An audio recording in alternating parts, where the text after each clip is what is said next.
Hi, everyone. So sorry for the delay here, getting everything going.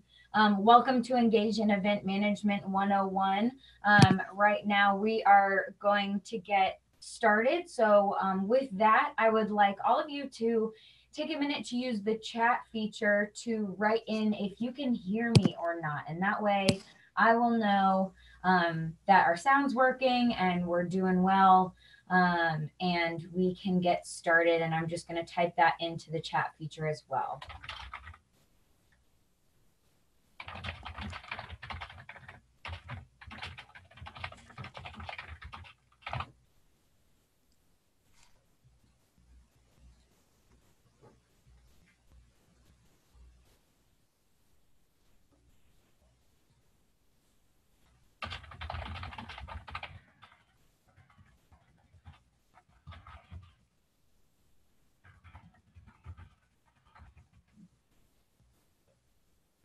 All right, we will get started. And if for any reason during the webinar you can't hear or you get kicked off for internet issues or anything like that, just jump right back on. We'll see that, you may have been gone for a minute or something like that. But as long as you log back on, we'll be able to track your entire attendance throughout the whole webinar. You will get credit for the webinar based on your registration through Zoom, and that will be updated probably come Tuesday or Wednesday once we get everything back from the system. The webinar will last about an hour. I realize we got started a little bit late, and I'll try and make up that time. And I'll stop periodically for questions so that we can just keep moving right along. So I'm going to do a screen share as we do this and probably split my screen also at certain points so that you can see my presentation as well as engage throughout this training. And then the best way to be able to view that is full screen on your end so that we can, so that you can see all of the small print as well. So we'll get started and share the entire thing with you. So where we're going to start out is I'm going to start on our just our student activities homepage. So I can show you guys how to get to Engage if you're not familiar with that already. So if you just go to bu.edu/student activities, it will bring you to our homepage here. From there, you can click on Our Groups, the tab up at the top. And then it'll bring you to a link that you can go to Engage either by clicking on the picture or clicking on the caption below. It'll bring you straight there. I'll sign out so that you can see what that looks like. This will be the home page that everyone can see before they log in. So you can see public events, organizations, news posts, and our campus links that we do make public to everyone. And that's also for all maybe first-year students or prospective students trying to take a look and see what BU student organizations are all about. And then if you wanted to search further into different groups and what that looked like, you would have to log in to be able to see officer names and contact information, etc. So that was something we couldn't do previously on OrgSync, and we can now. So once you sign in with your BU username, it'll bring you to this home page. And we've got some alerts set up here at the top. We've got our upcoming Engage webinars. We'll list some others as well. You have a search bar as well that you can look for events, organizations, any news posts. Here you can find your membership. So everything that you are a part of on Engage. I'll be using the test club for this webinar. Further down, you can find all events coming up that are open to the larger BU community. So you can see some of our events from BU Central happening here, as well as some other student groups happening, as well as news posts further below, and some campus links that you can see as well. Once you scroll back up, you can also see these options by clicking the tabs up at the top. So events, organizations, those news posts that I mentioned, and then finally forms are up here at the top too. I'll mention these a little bit later, but that's where you can find them. So back from the home page, if you ever just need to get reset from wherever you are, you can click home or the iHeartBU logo. We'll go through the organization, or rather the user portal first, to show you all of these different categories that you can use. So we've got your event history, your membership, your submissions, your notifications, and then your user settings can be found up in your account tab. So we'll click that first. And I'm going to breeze right through this because it's, while important, not the bulk of what I want you to learn from Engage. You can update your information here, so your profile picture. You can also update your preferred email address. So if you had a group email address that you wanted to use, or if you have like testclubpresident@gmail.com, you can enter that in here. Otherwise, it will populate with your BU information and BU email. There's also the option to have text messages sent to your phone. This isn't something that we'll really use as part of Engage, but is something that you can use for your group if you'd like to have that functionality. You just have to make sure that all of your members have this feature turned on. You can then update any of your social media links down here as well and click update once you've finished that. So that's your profile settings. And then if you go over here to notifications, this is probably one of the most important features of Engage that the Student Activities Office needs you all to subscribe to, basically. So we want to make sure that when you say send me informational emails, that this campus and organizations one is checked off.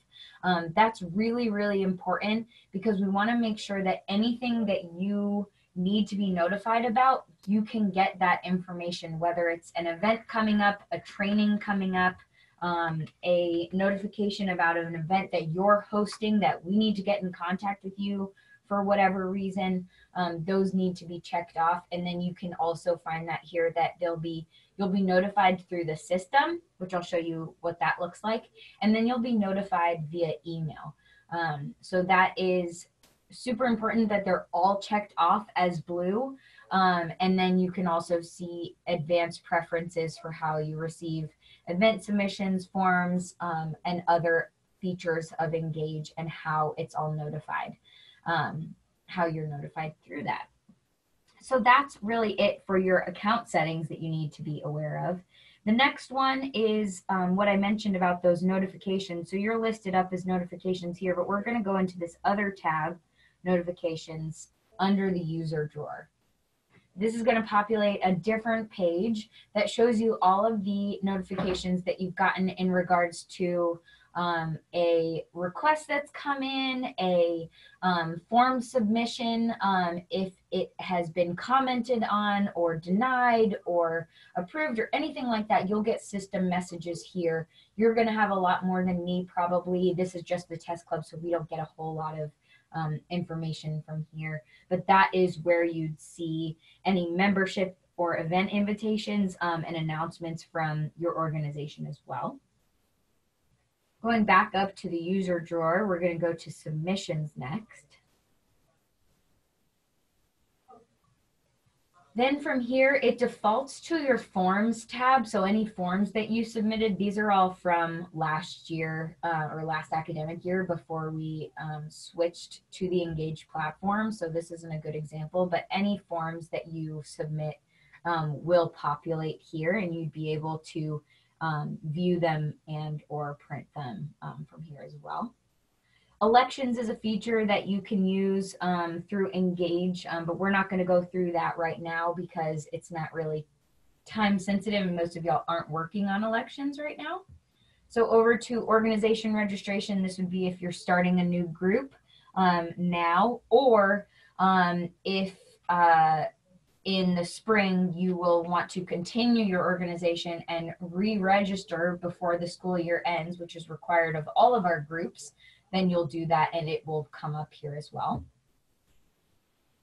And then this is the bulk of probably where you're going to see and want to check on all of your submissions here. So this is where you'll see any events that you've created or even started and you haven't finished yet. So these different statuses for each event, you'd see approved, you'll see started, you'll see denied, and then there's another one that's called unapproved, which you can filter out here. I'll show you what that looks like after we actually go through the event form and submit it, so that you can see what that looks like. But unapproved means pending, and then started just means that you haven't submitted it yet.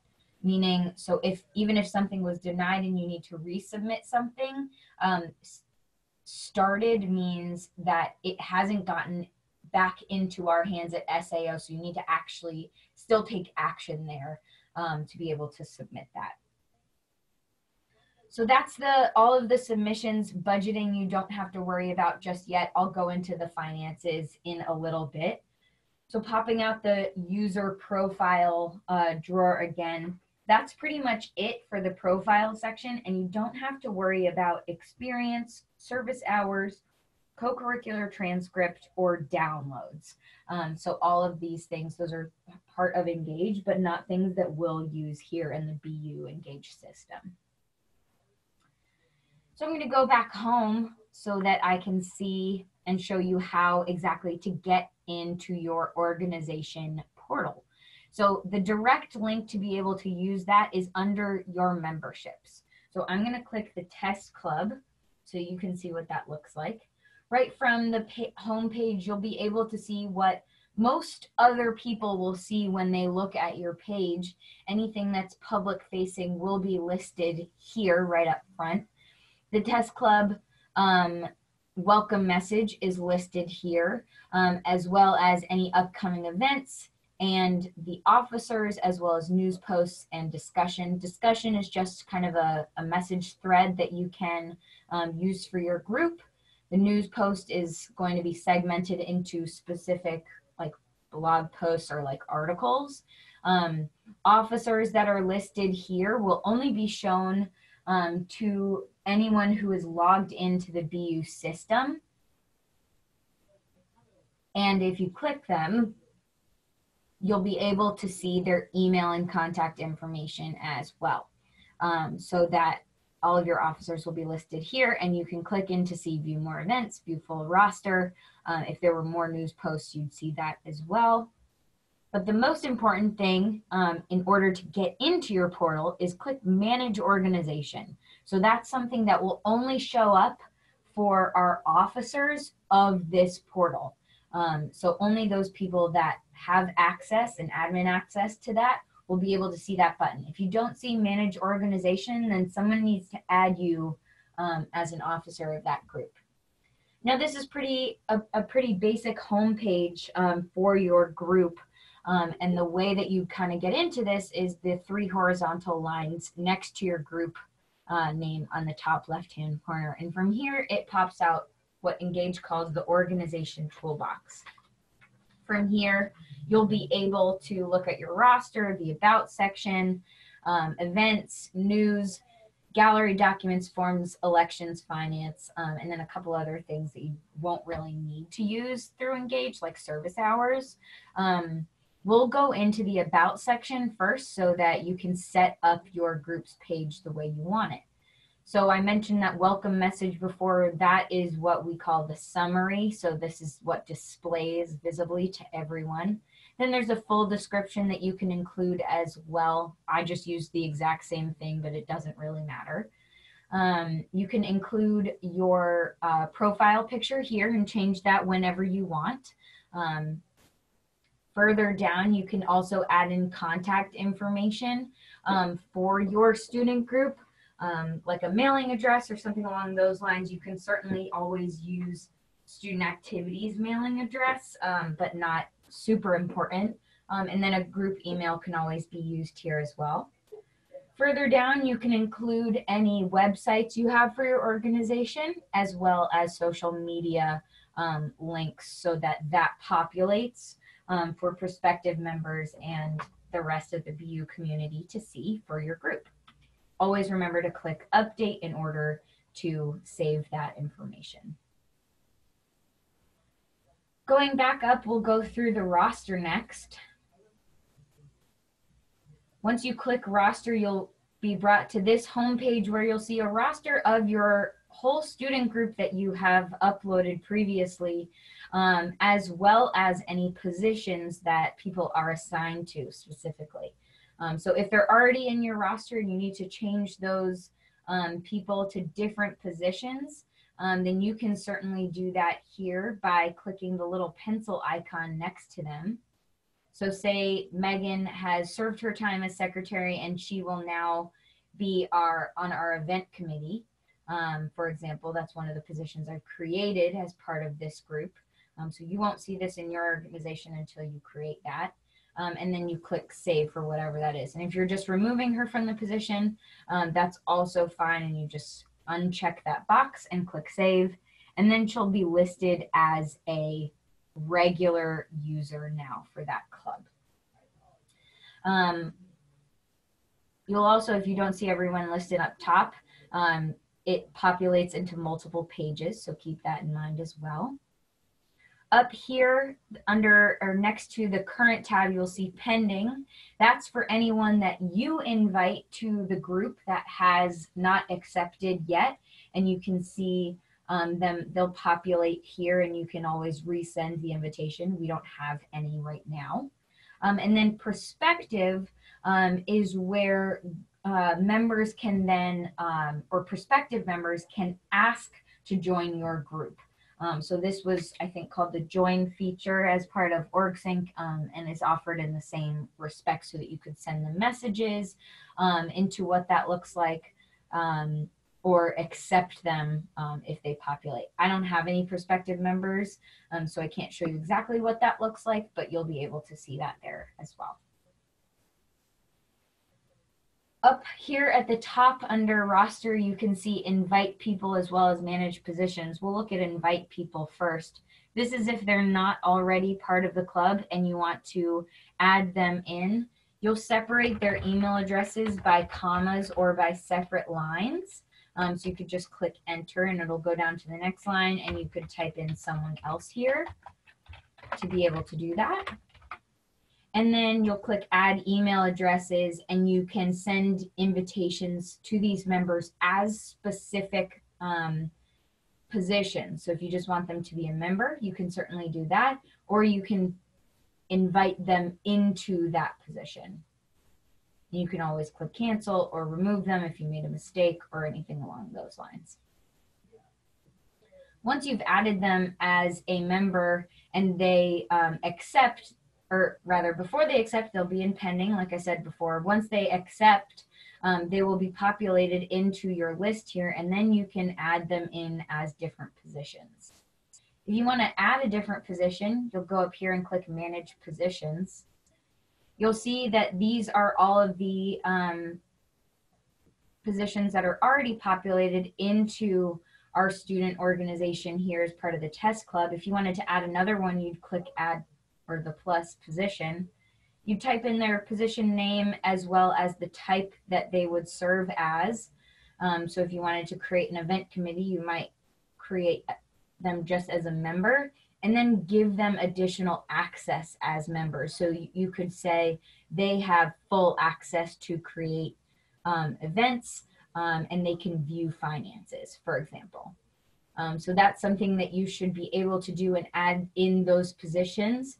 The only positions that you can't add in are all of the ones that we already provide to you. So that's the president, the primary contact, the secretary, treasurer, vice president, and advisor. There needs to be one person that represents each of those positions, and they can't hold multiple roles.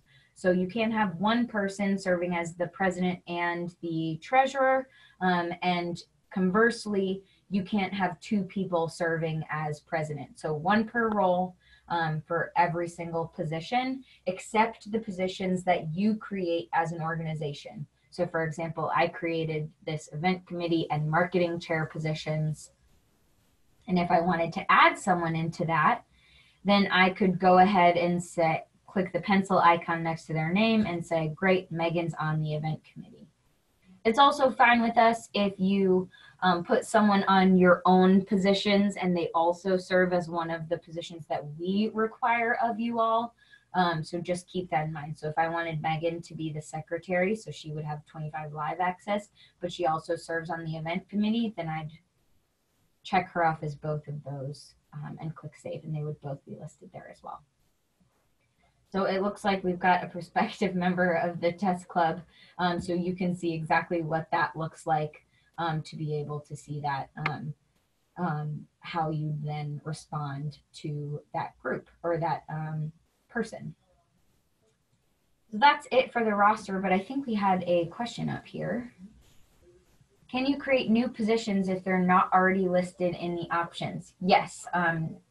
Were you able to gather that from what I was just saying? I think I pretty much answered that. Perfect. All right, moving on. The next one down is events. And I'm going to show you what that looks like and how to create an event, but all approved events will populate here, and how you create an event is up here in this top box. You can also see past events here too. The news feature is what you can create and post for your own organization. This will only populate to your organization. So if you click create article, you can do so. Gallery is if you wanted to add any photos or media files for your group to have in your portal, you can certainly do that. Documents basically serves as a Google Drive for your group within the Engage system. The only good thing about this, as opposed to using like a Google Drive or a Dropbox or something, is that if for any reason someone in your group loses the password to your email or is no longer at BU and didn't transfer the password over or anything along those lines, we'll be able to give you access to your organization's portal. So maybe keeping some of those really important documents like the Constitution and things like that are here for that. Forms is another, exactly the same thing really as a Google form. It's a little bit more complicated to put together, but again, you can create that information and collect that from here. The only thing we do ask of you if you do create a form is to make sure that you restrict it to just the members of your group. So putting that there and then clicking save, and you can add your questions from there. Below forms, this is that elections tab that I mentioned before that you can certainly use, but we'll probably do a training on at a later time. And then finally, finance, to be able to see and request funding and all of that good stuff. So we'll go into that in a little bit. But first, I want to make sure we've answered all of our questions about our user profile and organization portal before we move on to creating events and then exploring finances a little bit. Hi, I'm the president of the organization, but I don't have the manage organization option. Is there anything else I'm supposed to do? Good question. You should email sao@bu.edu to make sure you have the appropriate permissions. We'll handle that on a case-by-case basis, but as the president, you should have that manage organization option for your group specifically. Any other questions before we move on to events and finances? Would it be possible to link the gallery and news features options with other softwares? That's a good question. To have like a social media like feed scroll through there. For example, I am not entirely sure. I know that you're able to link your actual social media profile to see that for your organization, and it would show up when people search you. So for example, if I were just to go home and search the test club, I don't think we have anything in our gallery, so that doesn't show up. But if we were to search the root branch, which is what the student activities page is, this is basically what it would look like here. Normally there are pictures that show up here as well. But that's totally up to you. It's not really something that I would say is super frequently used, but again, we're just getting used to Engage. You can always, once you're at the home button, this Engage help desk can answer some of those questions for you.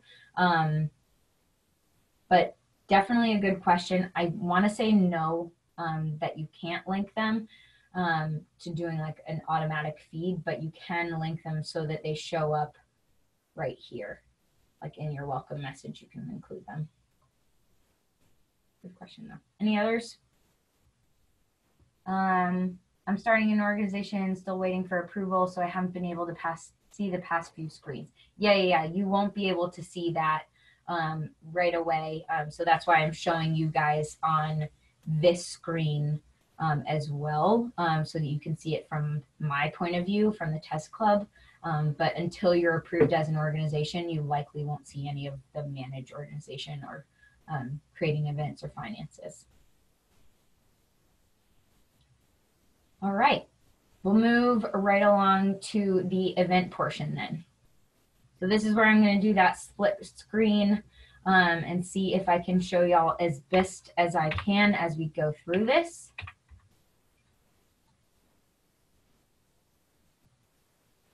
Looks like my presentation isn't popping up, so give me 1 second here.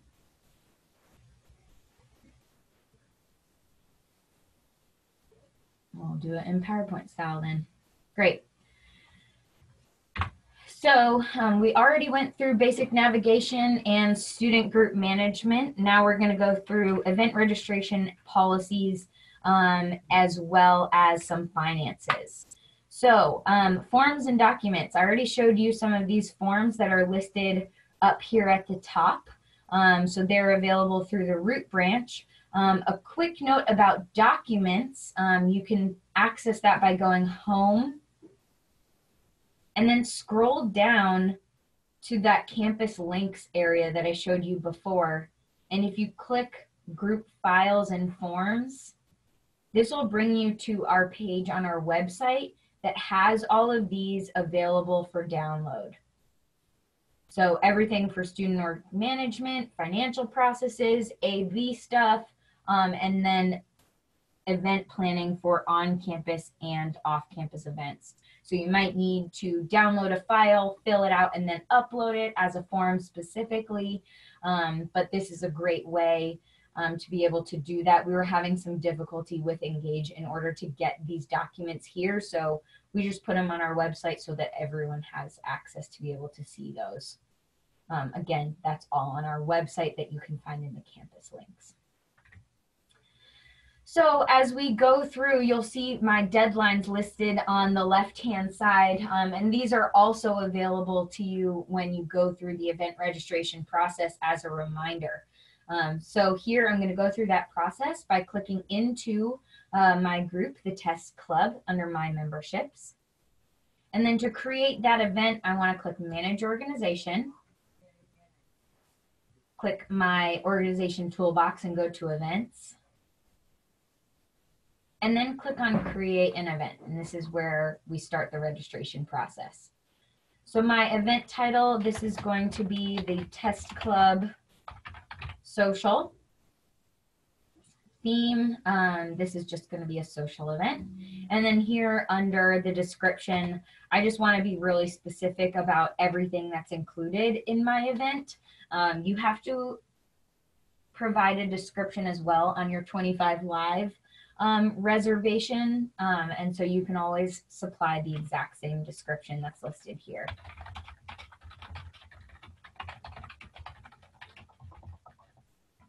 On a lot of these things, I'm going to be writing in please disregard so that our business office and all of our campus partners don't get confused with what I'm submitting, but you should make sure that when you're submitting the event that you are very specific in all of these details. You can also list any additional organizations that you might be co-hosting the event with, which is a cool feature that we have in Engage, so that people can see that it's not just your organization putting it on. You'll want to enter in the start date. So my event is happening 2 weeks from today, which is a lot of the deadlines that we have anyway. And so I'm going to have our event start at 3 p.m. And it will end on the same day, and it will end at 5 p.m. I'm going to add a location and put this in. You can add a map if you want. You have to provide the specific address. But if it's just on campus, you might say the GSU backcourt or something along those lines. From there, you'll scroll down, and this is where you can show this to specific people. So if you want it as part of the Engage homepage, it would show up here to the Engage community.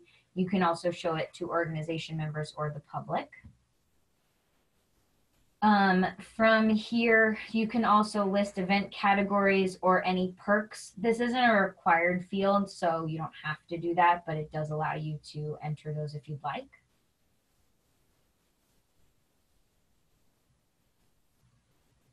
How far out can you register events? For example, spring 2020. Good question. As long as you have the event registration or the event reservation for the space, you can register the event. You just have to make sure that you have all of the necessary information to fill out the form, but we don't have any limitation on that. Who can RSVP? I would always recommend that you just say no one on this, because otherwise it asks you a bunch of questions that aren't relevant to Engage and will populate through Eventbrite. So if you wanted to do RSVPs, registration, or tickets through Eventbrite, that will be asked in subsequent pages, and you don't need to answer that here. So I just always say no one. Then from here, we'll click next. You can add a cover photo if you'd like. You don't have to. And then this is where we get started on all of our deadlines that are listed here.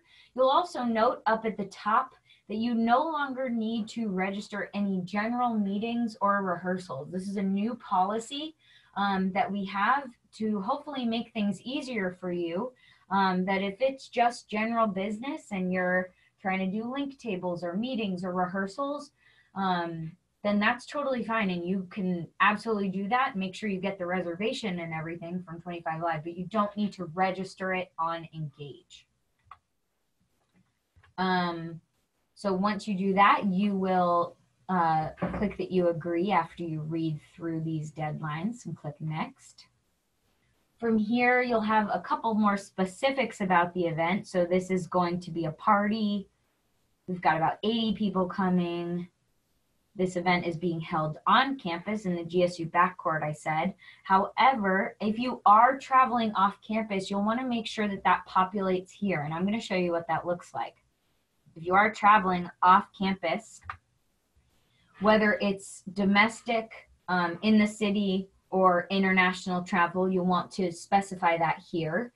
And that is specific because it populates certain pages that will come up, and it will alert our Assistant Director, Crystal Eusebio, to be able to review the specifics about your travel plans, your event off campus, and any purchases you need to complete in regards to that travel or off-campus event.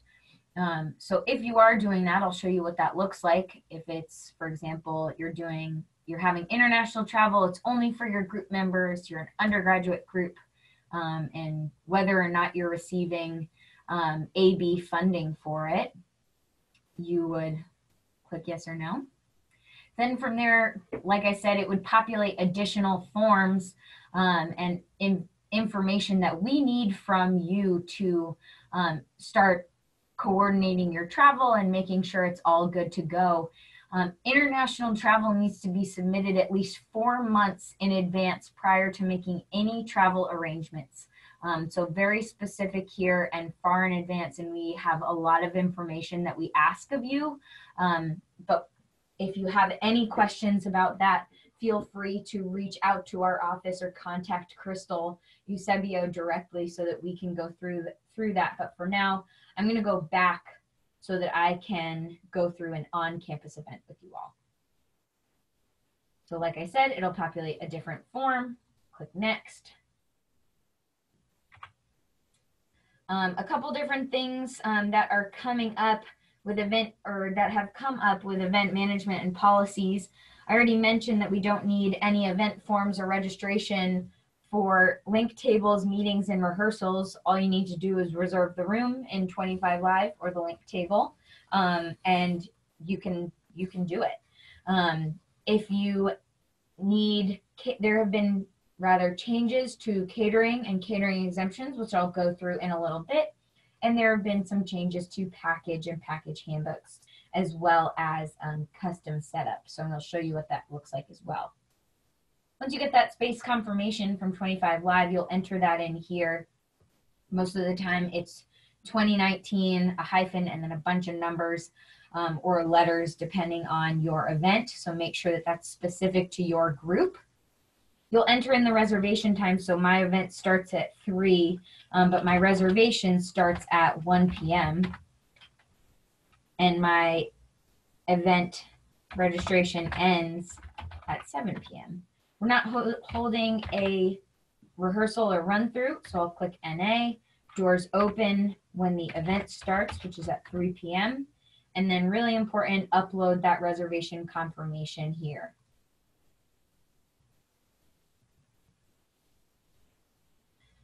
This is important also to pay close attention to. Once you pick this file, we've been experiencing some glitches with Engage, unfortunately, and want to make sure that you're careful about this, because once you click a file, you're not able to change it. So just pay close attention to make sure that you're uploading the correct file before you click OK and proceeding forward.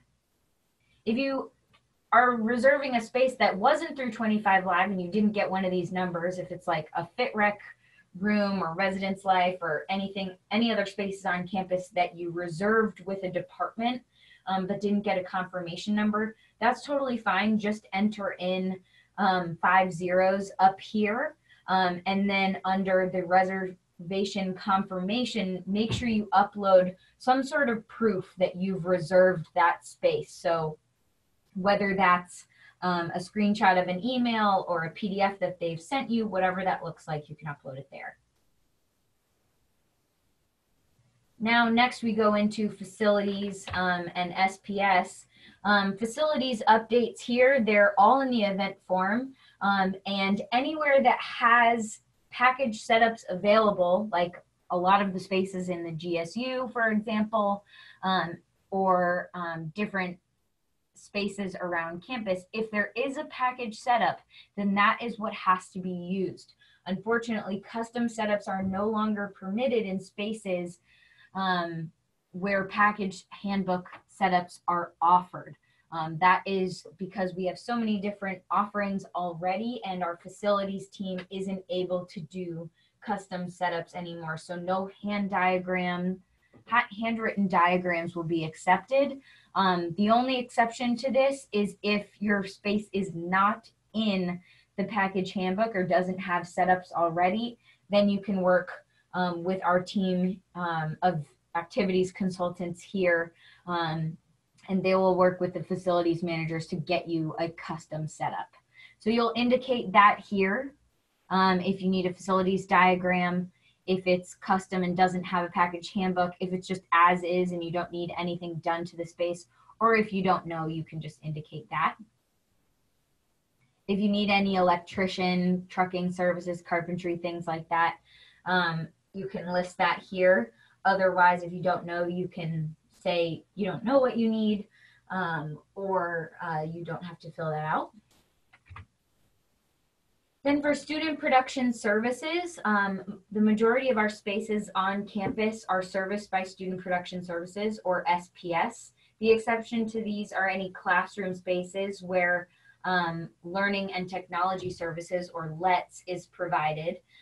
So depending on the space reservation, you'll submit your request for these right through the event form as well. So I know that in the back court that's serviced by SPS, so I'll click that.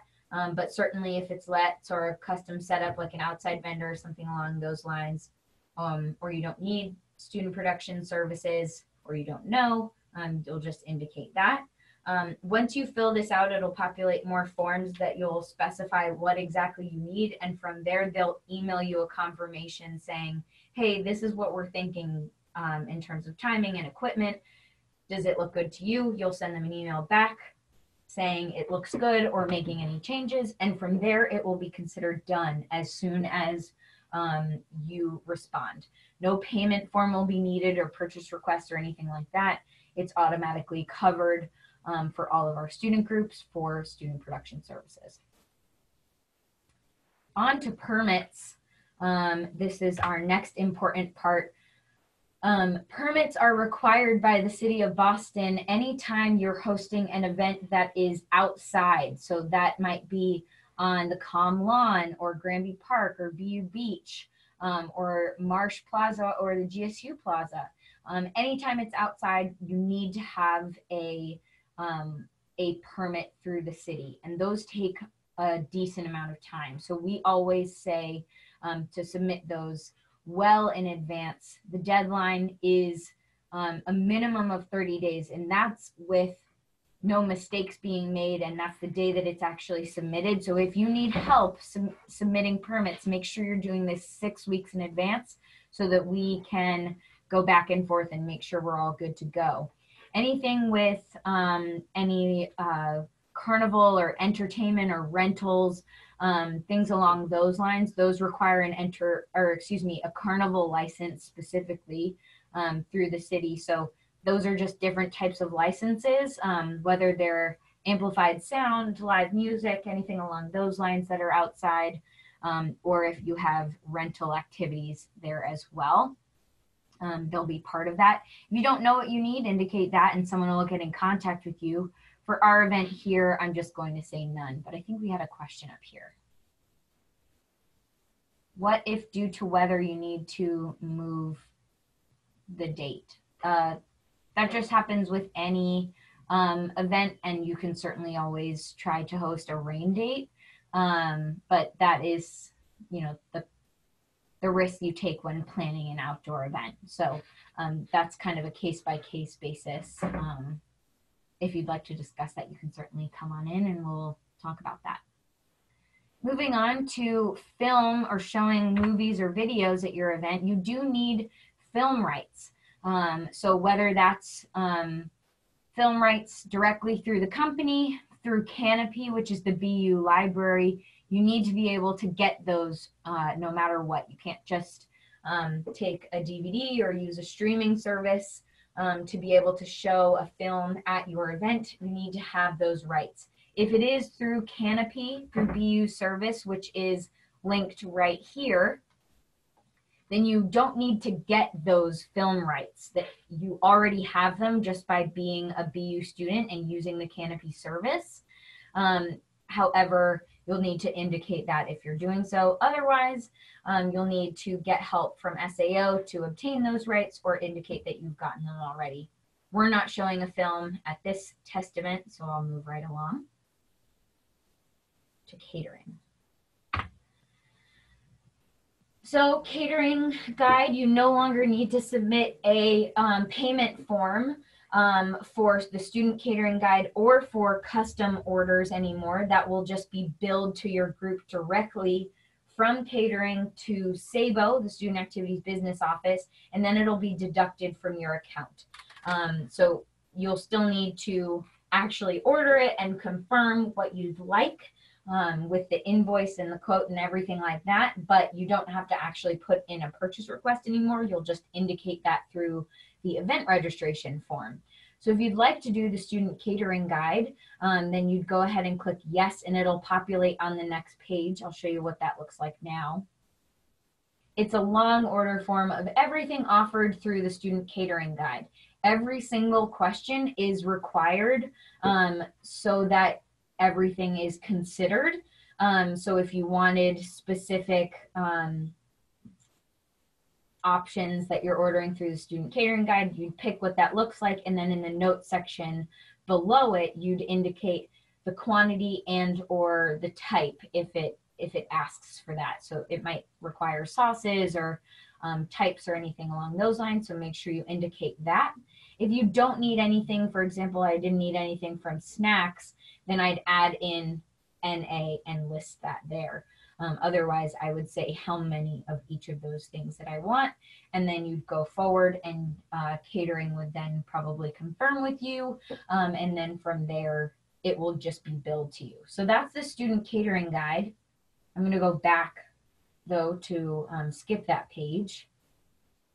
So say I don't need any catering, or if I got custom catering, that is something that you'll need to reach out to catering specifically to then talk to them to be able to create a custom menu for there.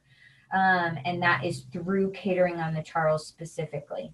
Now, the big thing that's changed this year is that catering exemptions will be few and far between in terms of their approval process. The catering department has grown in their capacity to be able to serve a variety of different cuisines, as well as accommodate different dietary restrictions and allergies. And so they are able to do many of the different foods that are most of the time requested. So for that reason, you'll need to talk to catering specifically about this, but no catering exemptions will be given for any spaces on campus that require catering on the Charles. I'll show you those spaces that are catering exempt, that you can have any outside food vendors in just a second. But want to be clear about that there's no longer catering exemption request available in the majority of those spaces on campus. I will show you, one of the questions is, are RHCs exempt from catering restrictions? And I'll show you one of those catering exempt space. Is catering defined as just food ordered or food and service? It's both. So whether it's the service or it's the food being dropped off, like delivery or takeout or anything along those lines, that's just what we mean by food being ordered or catering. So in regards to those spaces that are exempt from catering restrictions, I'll show you what those are and enlarge the page so you can see. Catering free zones are the Sargent Activity Center, or where the Student Activities Office is, the third floor and basement of the GSU, the School of Theology basement, the basement of Marsh Chapel. All residence hall spaces are exempt from catering restrictions as well, and also GSU link tables. So for any of those spaces, you can have any outside vendor that you like to be able to be there. And again, catering, that just means like what the actual food is, and it can also be the service as well. So in regards to those GSU link tables, they are catering exempt. However, hot foods are not allowed to be sold at the GSU link or served. Only baked goods like donuts, cookies, cakes, brownies, and things like boba are totally okay. And then non-food items like promotional materials or handouts are fine, but no hot foods can be served in the GSU link. So want to be specific about that. So I'm going to click no on the catering question on the event form so we can move right along. Then it's going to ask you our FMP details, which is facilities management and planning. From here, this is a bad link, but you can see that from where I showed you where the forms and files are. I'm doing this in the back court, so I'd pick the GSU and then click next. I'm doing the back court, and I've already looked this up. The package handbook, as I mentioned, can be found under that Files and Forms tab. So right here under On-Campus Event Planning, and it's called the Package Handbook. Once it populates, it will look like this. and it is a searchable document so that you can just do Control or Command F and find the space that you're trying to look for and see all of the different setups that are available. So again, with package setups, if there are package setups available, like the backcourt, then only these package setups are available to be serviced. You can't do custom setups where package setups exist. So I've already looked up the backcourt and I want to do setup C. And from there, they'll move on to any student production services details that you need. Put in your contact information. This is test social event.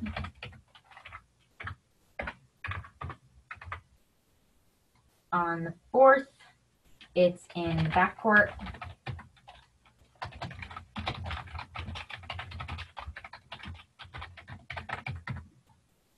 A reservation start time. This is important so that SPS knows when they can get in the space to start setting up all of their equipment.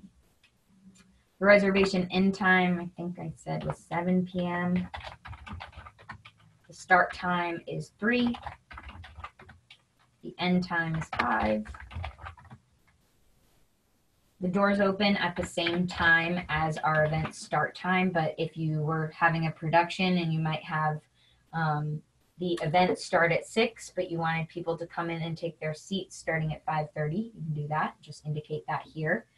For any audio needs, projection needs, and lighting needs, you'll want to be specific about what you'll indicate here. So for example, audio needs, you might need, you know, house sound, 2 microphones, 1 microphone stand, things like that. If you need projection, it might just be the house projection or multiple projection screens, depending on what you need. And lighting, if you need specific things, you can all list that there. I'm gonna just say NA for all of these, just because it's a test. If you want an in-person design consult, you can do that. And if you want a run through, you can also indicate that. Again, any additional comments you can supply as well, and move on from there. Then we go through some more specifics about the event. If you're having a paid performer versus an unpaid performer, paid performers require contracts to be filled out and need to happen well in advance of your event so that they can be signed through our office. If it's an unpaid speaker, then you can have a letter of agreement, and that is something that we encourage to be able to get through all of that and make sure that your speaker and your group are on the same page. For raffles, that is important to indicate if you will have one or not, because there are specific rules and laws in the Commonwealth of Massachusetts about that. So we don't expect you to know those rules, but if you're having a raffle, indicate that, and that way we can get in contact with you to make sure we go over all of those things. If it's a ticketed event, you'd indicate that here, and it would populate the Eventbrite form so that you can fill out all of the necessary details here. The Eventbrite form is directly within the event registration, so you won't need to do anything different than you used to, other than just submit the event registration form. Once you put in all of the details and make sure you're very specific about times that it'll go on sale, the different ticket types, all of those good things, SABO will review and create those tickets based on the form that you submit. And then any changes after that, you can email SABO directly to be able to change those. But as long as you indicate that as a ticketed event, it will populate on the next page. I'm just going to click no for the sake of time. If you're expecting a sponsor, you'd indicate that here so that we can review the sponsorship, the company or organization, as well as the terms that they're providing. And the majority of the reason why we ask this is to make sure that there are no breaches of contracts with that organization or company with the university. So a good example, something that we always use, is we are a Pepsi campus, so you can't ever have a sponsor from Coca-Cola because that's a direct breach of contract with our university. Again, we don't expect you to know this as a student organization, so if you indicate that, then one of our team members from SAO will reach out to you and ask for more information, and then you'll go from there.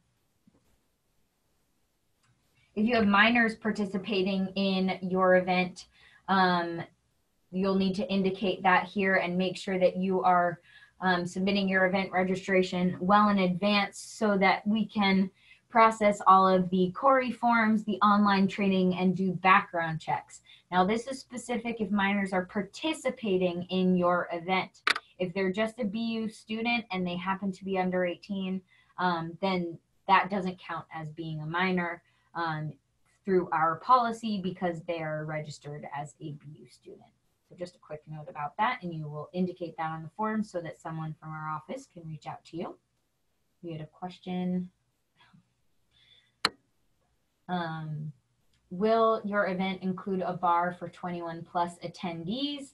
That's important for you to indicate as well, so that we can go through the necessary channels to make sure that everything is good to go. So indicate whether or not you'd like to have a bar. That would be run through Catering on the Charles if on campus, or off campus with a specific bar. If it's on campus or off campus, it needs to be a cash bar. You need to have substantial food available for all attendees, and you need to have a chaperone. And a chaperone has to be a full-time BU faculty or staff member. And if you are requesting a bar or alcohol at your event, you'll need to do so, again, well in advance, because a liquor license takes 30 days to obtain. So that's something that's important to be able to go through. And then if you're a graduate student organization, the policy is a little bit different, and you can contact our office for that. But undergraduate groups, cash bar only, you have to have food and you have to have a chaperone available. So I'll indicate no, but if you are having a bar, make sure you indicate yes. If you're purchasing any additional items like an Amazon order or t-shirts or anything along those lines, you'd indicate that there so we can get in contact with you about that as well. Chaperones are required for not only events with alcohol on or off campus, but also any travel in a 12-passenger van, any rental of an off-campus facility, any domestic travel with an element of risk, so like athletic competitions, or any international travel. And a chaperone must be a full-time BU employee and cannot be an alumni. Quick note also about the BU guest policy. This is for any socials, dances, or after-party style events that happen on campus. The rule is that you may only have 2 guests per BU student that are signed in with that BU student. So the BU student needs to know who their guests are. You can't just assign random BU students to guests. That would be that it's open to the public. So any dances, after parties, or social events like that need to be BU students only and their guests. And there will be a sign-in sheet needed, and a third-party security company that will be there as well. That will be a cost to the group, and that is enforced and decided on by Boston University Police depending on the event specifics. So our staff members will have a meeting with BUPD to be able to figure that out and let you know, but please be aware if you're having a dance or social that you plan on allowing non-BU students or guests of BU students available to attend, then you will have to have security, and that will be an extra cost. So keep that in mind. Other miscellaneous policies, we are not allowed to have food trucks on campus, events with animals on campus. Those are just part of campus policies. You may see these happen around campus or near campus, depending on the public property or the department, but all student organizations are unfortunately not allowed to have events with these aspects. First and last day of programming is within the first day of classes and the last day of classes. The only exception to this is any college governments and residence hall associations that are allowed to host study breaks during study period. So before exams actually start, but after classes end, our residence halls and college governments are allowed to, but otherwise all student organizations can only do events while classes are happening. If there are any other policies or things that come up in your event, our activities consultants, or ACs, will comment within the event to tell you that. So for example, if you need EMTs for athletic events or a social event, we'll let you know that. And then the rental fees this year, the rental fees associated with the Psy Performance Center, the Trustee Ballroom, and the Castle, you won't have to submit a purchase request. Those will just be billed to your group and deducted from your balance directly. So once you put in that reservation, that's something that Sabo takes care of and you don't have to do anything with. Great. Moving on. So this is just how you would enter in the rest of your information so that we could get in contact with you if we had any questions about the event. This then explains payment instructions, which I'll explain to you in a second as well.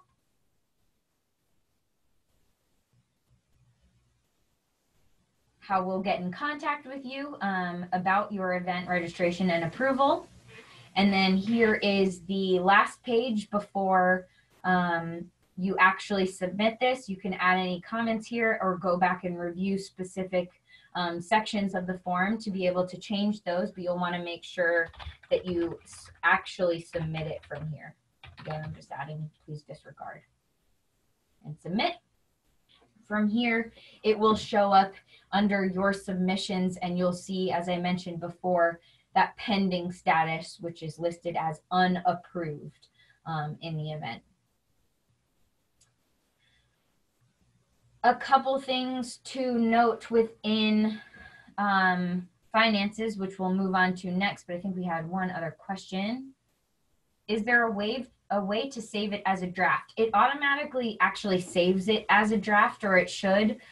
So any of those items that you started, it should save, and then it'll be listed as started, which just means that it's not been submitted. So it should be automatically saved as a draft, and then you can go back to it by going into your submissions, and then events. All right, moving on to finances. We'll do a brief overview of this so that you guys can get out of here and enjoy your weekends. But a quick review over finances so that we can move right along. So a couple changes from OrgSync.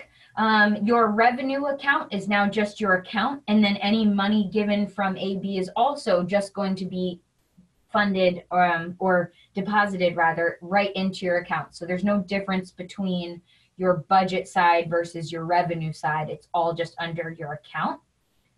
When you request AB funding, so this is for our Beacon and Commonwealth groups only. When you request AB funding, this will no longer be called a budget request, it's called a funding request. A withdrawal or payment request is called a purchase request now. And then full access to the Treasury is given to President and Treasurer only, but the Vice President and the Secretary will be given view access so that they can see what's going on and go from there. And then a detailed Treasurer training will be forthcoming, and you'll get an email about that. If you are the Vice President or the Secretary, you can still complete purchase requests. There's just a couple of different ways to do that. So our presidents and treasurers have the first option available to them, submitting the purchase request directly in the form, and copying any other additional information that needs to be part of that form, and I'll show you what that looks like. The other option, if you don't have access to your treasury, is to come on into the office and we'll help you sort that out. Or if there are specific purchased items that need to be purchased directly with one of our accountants, you can call or visit SAO to schedule an appointment with one of our student activities business accountants on or Rayvon, and make sure you bring all of your documentation, but you should be able to submit that right then and there. I'll show you what that looks like.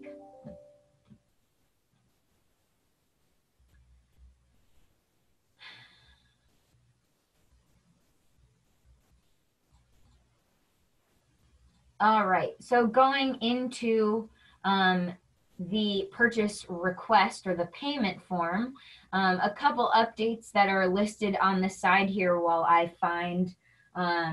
direct you to where the purchase request can be found. Go into my memberships, test, or whatever your group is called, manage organization, pull out the organization toolbox, click finance. And then this is where I was listing before, where you would access a purchase request or where you'd access a funding request. Again, ignore this budget request. We're working on getting rid of that button so it's not confusing to you all. But you only need a purchase request when you're asking to use funds, and a funding request when you're asking to get funds in the first place from AB. Where you can see your all of your account balances and any AB money that you got, you click accounts, then click on the name of your group, then click on transactions, and they'll all be listed here. It's not a great example for the test club because we don't have that, but you'll be able to see that in your own group. You'll see one big lump sum that has transferred over from OrgSync, as well as any other AB funding that you got from this year that will be deposited. So for all of our Beacon and Commonwealth groups that requested funding in the spring, you should have received that already. For all of our Bay State groups that will be getting their $100 of funding, that will be coming in the next week or so. So please be patient. It does take us some time to get all of that information into Engage, but that's where you'd be able to see it. I'm going to go back to accounts so I can show you the purchase request form. So I'm going to go in and click create purchase request. And this is where you're going to want to name this very specifically, like we used to name all requests on OrgSync. So you're going to list this as event name, event date, and then either the service provider or the vendor or the payee. You'll include a description of who's getting paid. So whether that's a service, whether it's a reimbursement, whatever that looks like. You'll enter in the requested amount. You'll enter in the category. The account is just going to be your account. You should only have one, but you do have to select that.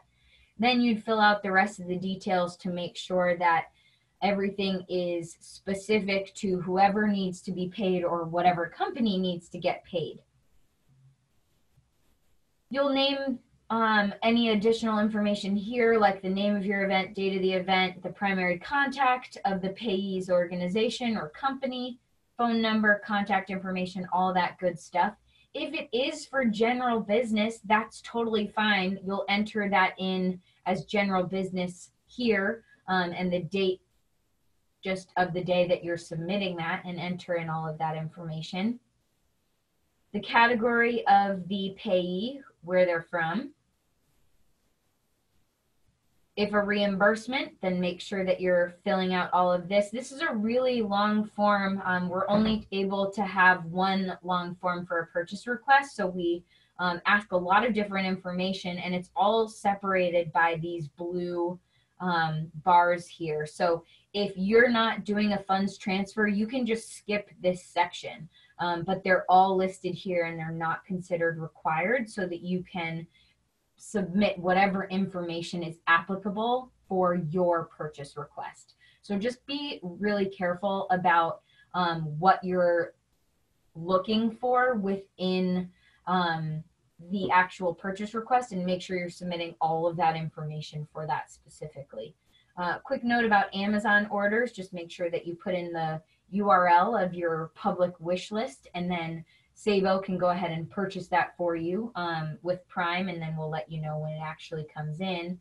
And again, if you're doing general business, up at the top, you can, instead of doing event name, event date, and payee name, like this reminder says, you would say general business, today's date, and whoever is getting paid for that.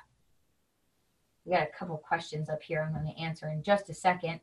But to get through this, all financial policies like funds transfers, department transfers, charitable donations, contracts, honorariums, and instructors will all be included as part of our treasurer training. So keep an eye out for that.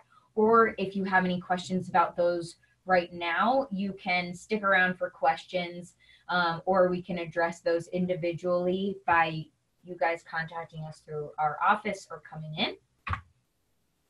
I kind of went over these external purchase request basics from here about the Amazon purchases. Any custom promotional materials or apparel can only be done through Forbes or 4imprint.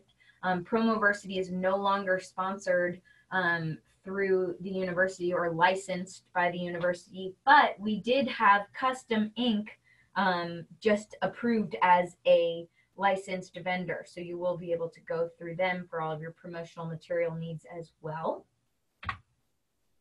Any advertising that you want to do, we have Fenway printing that needs to be done in our office. So if you're doing anything through Fenway printing, want to print flyers or Warren Tower poster or anything like that, that's done through our office. You can come on in.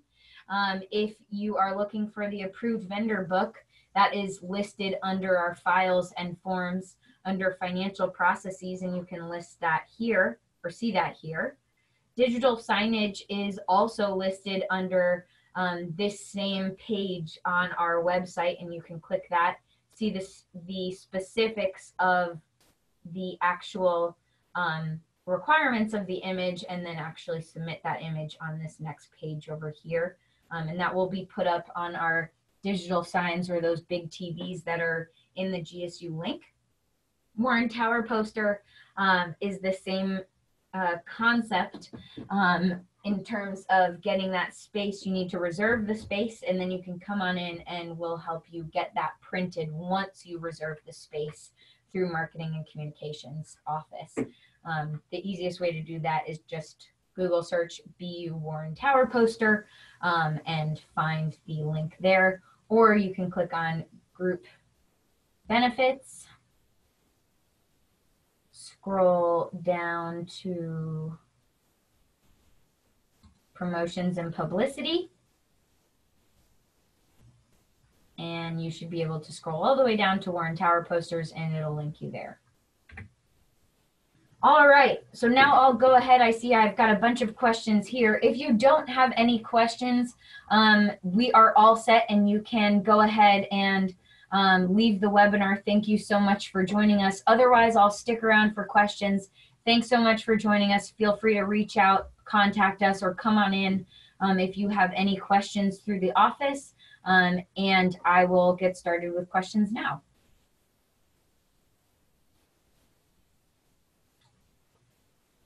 Can you have a copy of this slideshow? Yes, I will send that all to you directly, the PDF file, once you get the link to the survey. Great question. If you don't see funding request, I believe you were the same person that didn't see manage organization. I could be wrong. Just come on in and we'll get that sorted out. So anything that's specific to your group, just come in, email sao@bu.edu, or give us a call. What do you do if your club was not on AB Funding's list of recognized student organizations which came from SAO? I'm not sure exactly what you're asking. Only Beacon and Commonwealth groups are able to request AB funds. You can see that what road you're in through our training tracker, which is also listed on the links on Engage. If you scroll down, training tracker, and you can find your group listed here. Only our Beacon and Commonwealth groups are able to request funding.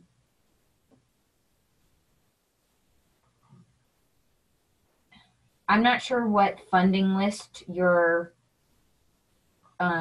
referring to, so you can contact allocate@bu.edu directly.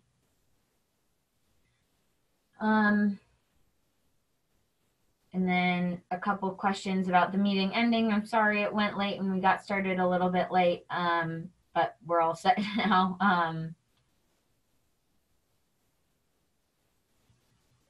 But otherwise, if y'all have any other questions, then feel free to reach out in the chat. I'll stick around for a couple more minutes. But thanks so much for joining us and have a great weekend.